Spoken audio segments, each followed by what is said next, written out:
Hi, this is Sean, and this channel's called Wolf Dog Moon. And on today's episode of Comic Book Realms, we're going to discuss the Uncanny X-Men, issue 221. If you like this kind of content, smash that like button. Subscribe to our channel, ring the bell for notifications, comment down below, and share with your friends. Alright, let's get into this one. Alright, so if you've seen our previous episode, number 1, on the Incredible Hulk, then you know how this one's gonna go. Basically, we're gonna break this up into 2 parts. We're gonna have a non-spoiler section where we just discuss generally this particular issue and what's going on inside. And if you want to, you can, if you like what you hear, maybe you go and search out this comic and pick it up and read it for yourself. Or you can stay to the end of the video and find out what we think about this issue of the Uncanny X-Men. And then you might want to add it to your collection and stuff. Because what we're going to do is, in the spoiler section, we're going to go through the comic and highlight some of the significant moments in it and discuss them. And then, give you our final thoughts at the end. So let's get into this one. So right off the bat, you have first of all, in the corner here, you have Dazzler, you have Longshot, Havoc, and Psylocke. Yeah, featured in the Marvel Square, so you know that they're going to be in this issue. I think that's how that works. And then we have here this awesome illustration that really leads you into this issue. You have Havoc. He's just going, looks like he's just lost control, or he's going crazy, and he's just releasing his power for whatever reason, and Wolverine's taking the blunt force of it. He's just getting blasted backwards, and so you really want to find out why this is happening, because they're on the same team, they're on the same side, and this is the kind of thing that shouldn't be happening. So right off the back, you get that awesome concept as a backdrop to this issue. So you really want to see how it devolved to this point. So, and then the other thing is, generally this particular issue is right near the beginning slash it's like the midpoint slash beginning of Storm, the character's kind of spirit journey, or her hero's journey in a sense, in order to reclaim her powers. She's lost her powers. She can't command the wind. She can't command the storms. She can't do any of her powers and stuff. So she's in this particular issue. You get to follow her as she's trying to take a journey that will lead her to getting her powers back. And then the other thing with this particular issue is this one's the focus is squarely on the women in this one. So you got the ladies of the X-Men are featured prominently in this particular issue, and the one to follow. And what's neat about this issue is you have the character of Dazzler joining the X-Men as a kind of a rookie new recruit, and you also have Wolverine has taken the leadership role of the Uncanny X-Men, because essentially, because Storm has no powers, she's relinquished her leadership role and is going on that journey to find herself, essentially. And also, Cyclops has left the X-Men at this point, I believe, and is part of a faction called X Factor. So that left a void in the leadership, and Wolverine is the one that was handed the reins to lead the X-Men forward. And right away, if you've been following the Uncanny X-Men up to this point, or even if you haven't, you should be familiar by now that Wolverine is a much more aggressive, straightforward, and direct kind of warrior and superhero. He attacks first and asks questions later.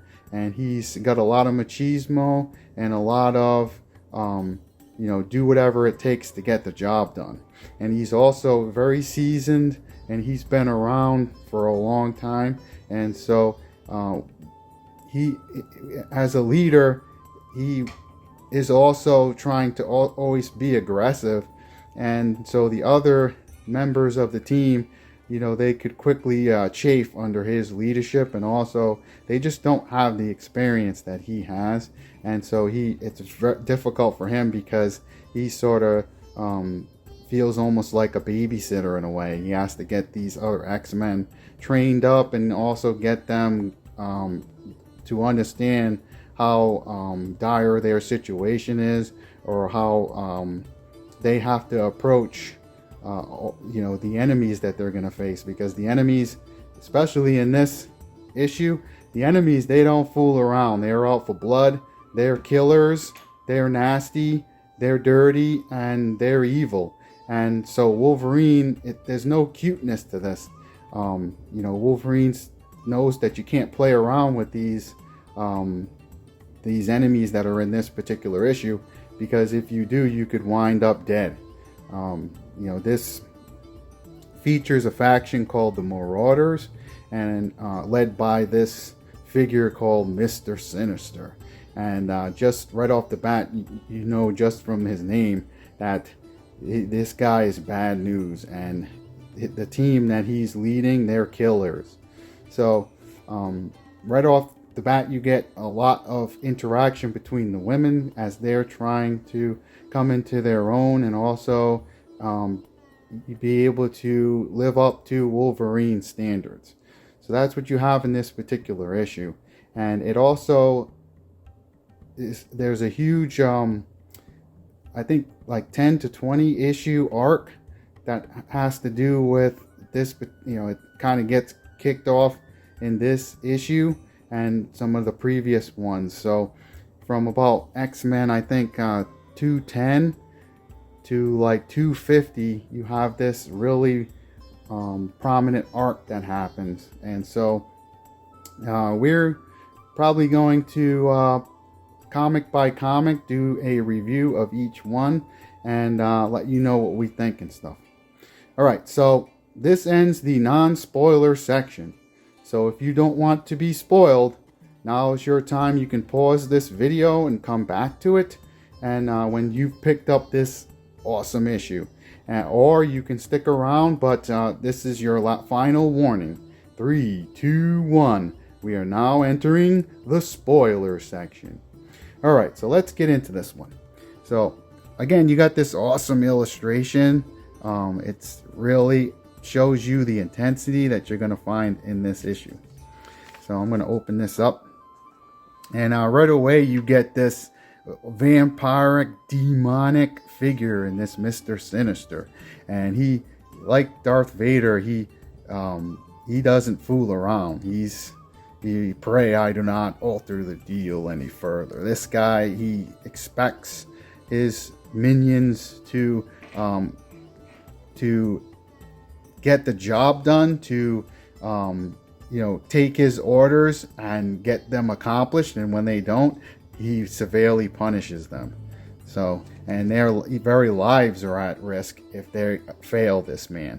So he's very demonic in that way. He'll kill his own men, and he'll torture his own men. So right away you get these, it explains the different marauders. So you have these very intense, barbaric kind of killers. They're nasty killers. You have Scrambler, Arclight, Scalp Hunter. Literally the name Scalp Hunter. He makes these brutal weapons and stuff that can take down anyone. And then Vertigo, and her powers, they're devastating and nasty. There's nothing nice and cute about her powers. And then you have, of course, Sabretooth, who's he's the more savage and primal version of Wolverine. And then you have this Harpoon, he has devastating attacks. He can charge up these harpoons and kill people with them, and has. And then Polaris, who is and Again, this is the spoiler section. Polaris is actually Havoc's wife, but her mind has been warped and taken over by a demonic force. And her ability is sort of like Magneto's. I don't think she's as powerful as Magneto, but she can control metal and stuff. So right off the bat, you get this intense meeting where the backdrop of this particular episode, they're trying to track down this woman, like her name is Madeline Pryor, and execute her. So they're gonna find her and execute her. That's their mission, and they haven't got it accomplished yet. So there's some disagreements on how they're supposed to get that done. And so, Sabretooth, he's like a rabid dog that you can't really keep on a leash. And so he immediately turns on this Mr. Sinister guy. But this Mr. Sinister, he's so tough, and he doesn't even have to look at Sabretooth. He just catches him and starts strangling him. So this particular issue is really bad. It has a lot of badassery. It's also very edgy. Like, this is when the X-Men they turned the corner and started to, especially with Wolverine as the leader, they started to really get edgy. And the X-Men series in general, you have, and I'll show you as we get further, Storm looks like a punk rocker, and she's all in black leather, and she looks like she'd be in like a Billy Idol music video. Eyes Without a Trace or one of those things. She looks very severe and very edgy, and all the characters in this take on an edgy spin to them. And also the way they talk and stuff is very, urban. They have urban style lingo and stuff. And so you got Mr. Sinister. He's strangling to make Sabretooth to make an example out of him, and he just can toss him away like a piece of trash. And like this one character says, and I'll kind of zoom in so you can see, she's like, "As for you, butt brain, I hope you learned your lesson." And she's talking about Sabretooth, and she says, "Mess with Sinister and your history." And they say stuff like "your history," like us guys and stuff would say back in the 80s and the 90s. Like I'd say to my brothers and stuff, if we were arguing, and I'd say like, "You better shut up or I'll waste you," stuff like that.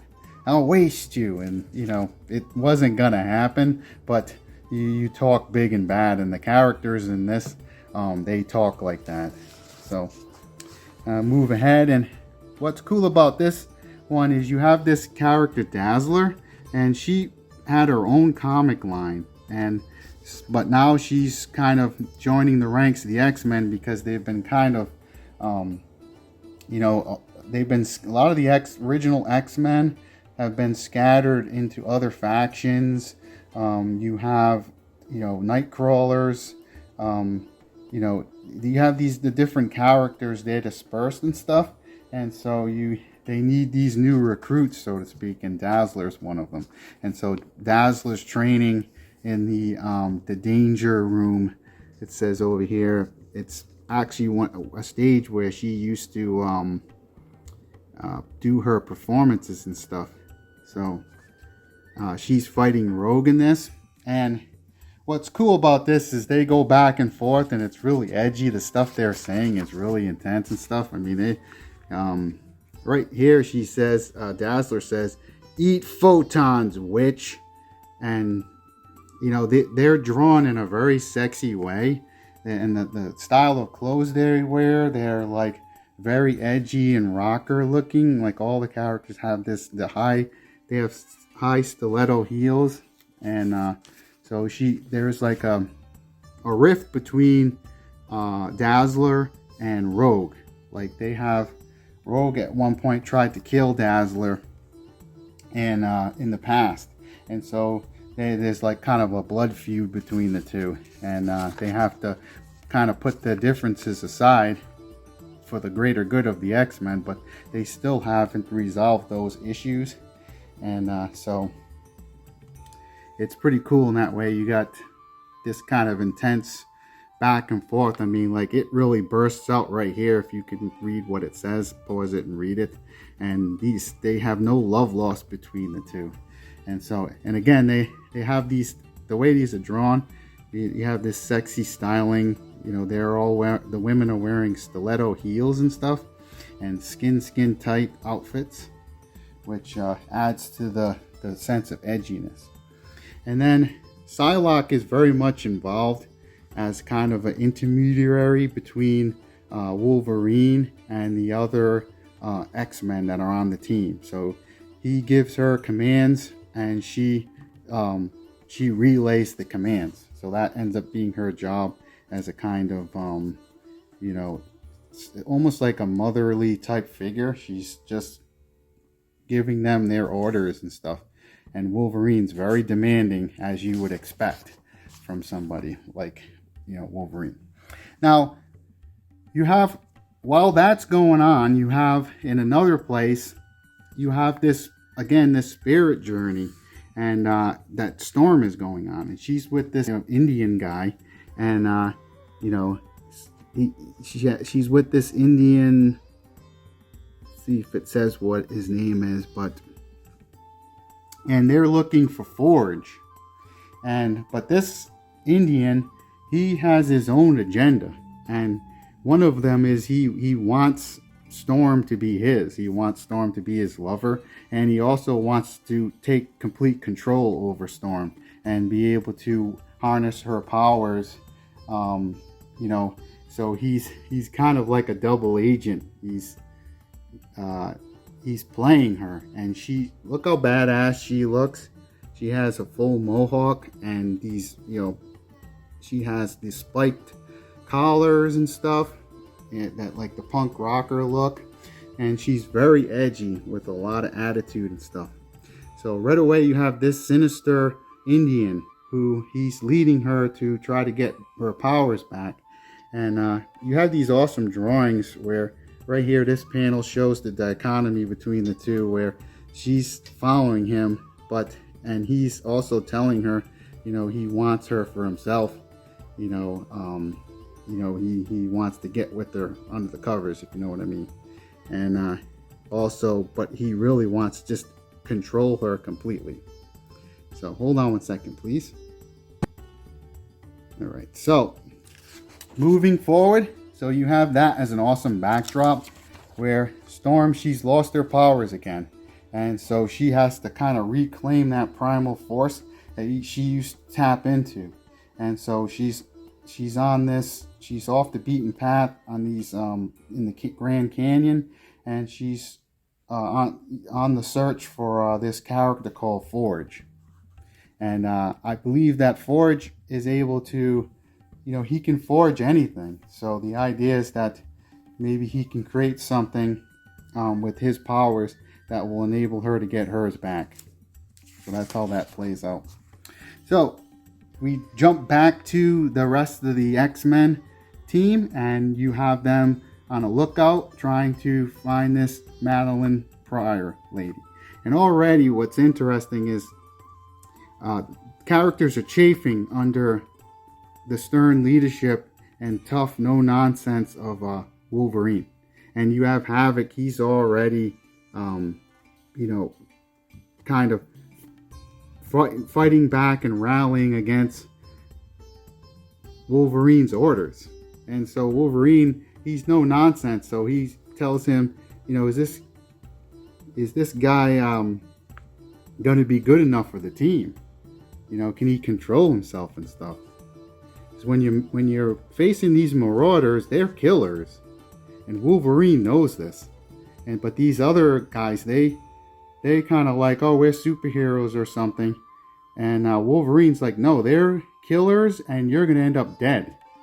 And so there's that interesting back and forth. And so right away, the action kicks off, where they got to fight these marauders and also rescue this Madeline lady. And it's very important that they're able to do that. But you have these awesome characters, these marauders, they're nasty. And they're just, like I said, they're just nasty killers and stuff. So you have this, and I'm going to go back one. And again, this is content that, you know, is going to be a little more of an adult nature, but he already killed this nurse. And so they do it very subtly and stuff, but these guys are killers. They're bad news. And so you got to face them in a way that where you're not playing around and stuff. So what's cool is they're getting back and forth in the action, and Dazzler's really contributing and stuff. And what's cool is you have this long shot character who I always found really interesting, because they never really explained, other than as far as his powers and stuff. As far, you know, it was only explained that he had a lot of agility and craftiness and dexterity and ability, but he had this luck power, but they never fully explained what that meant, which I always thought was pretty cool. And so right away they're combating the marauders, and a lot of times they just have to flee. They're outgunned, outmatched by these marauders, who they're kind of like adults, and these X-Men, like these three right here, for example, I feel like they're like 20 somethings the way they act. And so they are dealing with contract killers, and they really are outmatched pretty much from the word jump. In this particular issue, you get these cool, back when TSR was, still doing the advanced Dungeons and Dragons stuff. And we do Dungeons and Dragons reviews and stuff like that on this channel as well. We encourage you to go check those out for more details. But we have also a basic fantasy review that seems to be getting a lot of attention and stuff, and a lot of likes. So we'd encourage you to go, check out those videos and stuff, and so you can learn about awesome stuff like role-playing games. So back in the day, they used to advertise for a lot of these role-playing games in the comic books. So continuing forward, they're fighting and stuff, and a lot of the marauders, their powers are very debilitating, and like the vertigo and stuff, and their powers they're very nasty. Like this particular character, his name is Scrambler, and when he touches like a mutant or a superhero and stuff, he just makes their powers go crazy. And so right here is where you get the cover of this particular issue. Havoc just goes crazy, and this guy just likes to cause destruction and chaos, and that's what he's all about. And most of these marauders, they're just about causing destruction. I mean, he tosses Havoc down, and he's upset when Havoc doesn't fall all the way down to the bottom where he would die. But he's like, oh well, he'll fall eventually anyway. And then he gets cracked in the head by an unexpected attack. So all their powers are nasty, and so you have this life and death struggle, and Wolverine knows that this is a life and death struggle. You're not playing around and stuff, and he has to coach these X-Men up. And again, it's squarely, the focus on this issue is on the women. So if you're someone that's looking for some issues where you want to see the women get in the action and take charge and stuff and try to get things done, and then this is an issue for you. So they're in a fight of their life, and then when they think they're going to be successful and stuff, then they run into this Polaris lady, and she's real nasty. Like, she's super nasty, and what's worse is she's Havoc's wife, and her mind has been distorted and taken over, and she's out to kill too, but she's out to cause pain first, and she wants to see them to struggle first, and she wants to see them in discomfort, and she wants to kind of break their hearts before she ends their lives. So she's very sadistic, and she has a kind of lasciviousness to her. So they're going back and forth, and Dazzler has to find this inner strength and courage to try to keep her friends alive, and even her enemies. Like Rogue is like they're in a feud, and Rogue wants her wants to be forgiven because she wasn't in control of herself when she had tried to attack Dazzler in the past, but Dazzler wants to hear none of that, and so they have this bitterness. Dazzler has a bitterness and anger towards Rogue, and so at the same time in this issue, she also has to try to save and support her fellow teammates and stuff. So that's going to pretty much wrap up this issue, and I'll probably be doing the next one because this one continues into another issue. And so I'm going to give you my final thoughts on this awesome issue. Now, you might be able to pick up this issue. I don't know how much it would be. It's probably I'm thinking maybe $10 or less, but you might be able to get the PDF of it to see what this issue is all about.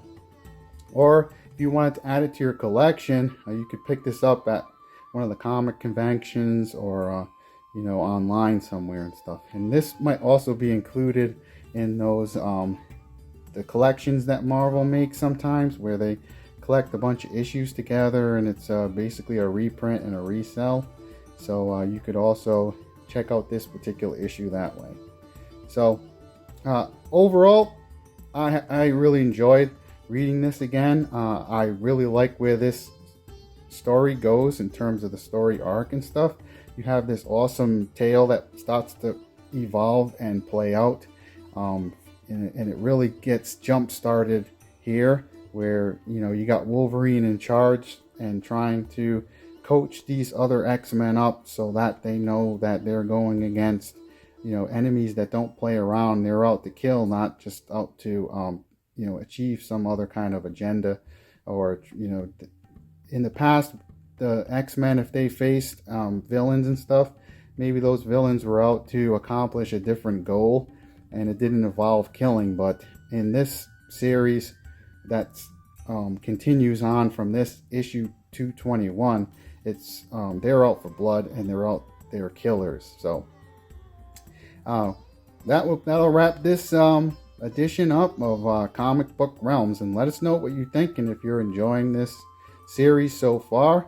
And we hope that you are, and we hope that this video finds you having an amazing day, and we hope that you have a blessed day and that your spirits remain high. Signing out.